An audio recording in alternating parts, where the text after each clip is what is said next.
সবাই প্রোগ্রামিং শিখে 6 মাসের ভিতরে একদম নামি দামি ডেভেলপার হবে না, এবং আমরা এটা কখনো কাউকে প্রমিসও করি না।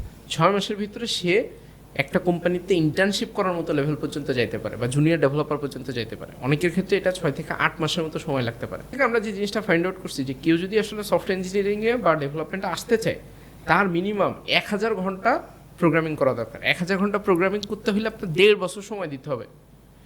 আপনাকে ডেইলি 5 থেকে 6 ঘন্টা টাইম দিতে হবে, সপ্তাহে 5 দিন, 2 দিন আপনার ছুটি থাকবে। টানা 6 মাস প্রথমে শিখবেন, পরবর্তী 6 মাস আপনি এটা ইমপ্লিমেন্ট করবেন কোথাও, তারপরে যে আপনি একটা জায়গাতে জব বা ইন্টার্নশিপ পর্যন্ত যাইতে পারবেন। ফ্যাক্ট হতেছে ভাই, এখন আপনি বলতে পারেন আমি এত পরিশ্রম কেন করব, আমি তো কোনো কিছু একটা শিখে যা জোড়াতালিতে একটা শিখে ফ্রিল্যান্সিং শুরু করবো, হাজার হাজার ডলার ইনকাম করবো, তারপর নাফিস ভাই আমাকে পডকাস্টে ইনভাইট করবে, এই টাইপের একটা জিনিস হইতেই পারে। ফ্যাক্ট যে জায়গাটাতে যে ভাই প্রোগ্রামিং জিনিসটা মানে এটা এত সোজা জিনিস না, কোনো কিছুই আসলে সোজা না।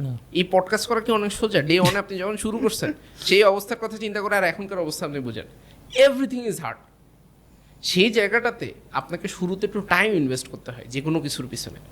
আমরা সবসময় যেটা করি, হাইপড একটা জিনিস খুঁজি, কোনটা করলে টুসেন পডকাস্টে আসা যাবে। আপনার যেটা করা দরকার, একটা জিনিসকে মিনিমাম 6 মাস টাইম দেওয়া দরকার, মিনিমাম। সেটার পিছনে আপনি 3 থেকে 4 ঘন্টা ডেইলি যদি কন্ট্রিবিউট করতে পারেন 6 মাসের মতো সময়। মানুষ সবসময় বলে কি যে ভাই প্যাশন খুঁজতে হবে, প্যাশন।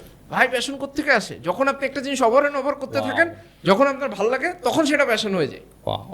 এখন আপনার পডকাস্ট করা প্যাশন হয়ে গেছে, কিন্তু আপনি এর আগে তো অন্য ভিডিও বানাইতেন, তাই না? মানে আমি তো আপনাকে অনেক আগে থেকে চিনি।